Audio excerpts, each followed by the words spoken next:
A voice sermon inspired by 1 Corinthians 3:1-3. Family, let me speak to you for a moment. The church in Corinth believed in Jesus. That wasn't the issue. They were gifted, they were passionate, they were active, but they were divided. They argued over leaders, they competed for status, they confused being impressive with being spiritual, and if we're honest, that church doesn't feel ancient, it feels familiar. Paul didn't write to unbelievers, he wrote to believers who needed to grow up, not try harder, not do better, but let the cross reshape you. Because you can have faith and still live small. You can know the language of God and still move with the patterns of the world.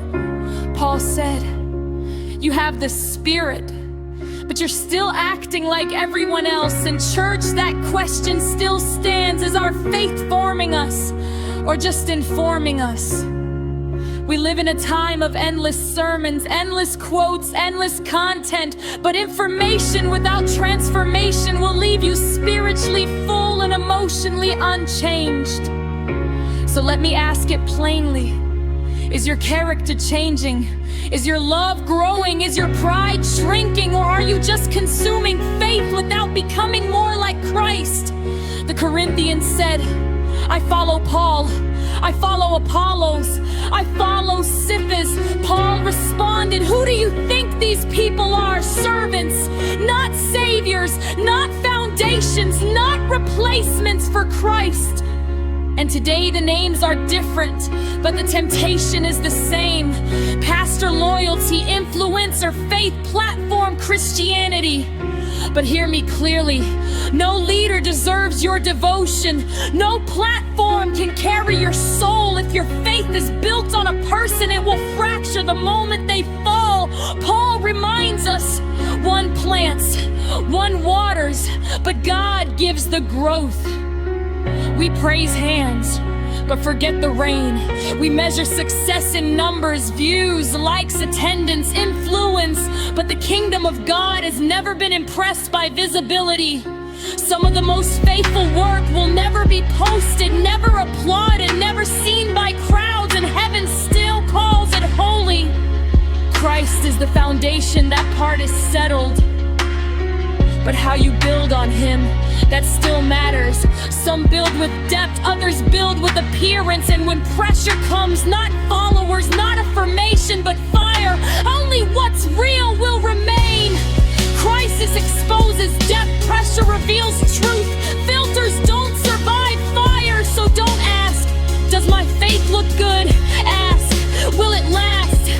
Because this was never meant to be a stage, it was meant to be a temple. The church is not content, it's community. You can't be a temple alone, you can't live stream unity. You can't outsource love. How we speak to each other matters. How we disagree matters. How we protect unity matters. These are not side issues, these are spiritual issues. The world says wisdom is loud, dominant, certain. God says wisdom is humble, patient, faithful. The loudest voice is rarely the wisest one. Knowledge without love is noise. Gifts without love are empty. Faith without love is nothing. Paul never asked, were you right? He asked, were you loving? And here's the good news.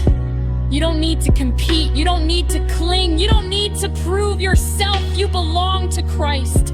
And when you know who you belong to, you stop needing enemies, you stop chasing validation, you stop building your life on applause. Insecurity fuels division, but confidence in Christ builds peace. So church, grow up in faith, let go of ego, reject celebrity, Christianity. Build slow, build deep, build what lasts, because platforms fade, trends pass, influence shifts. But what is built on Christ will still be standing long after the noise is gone. Amen.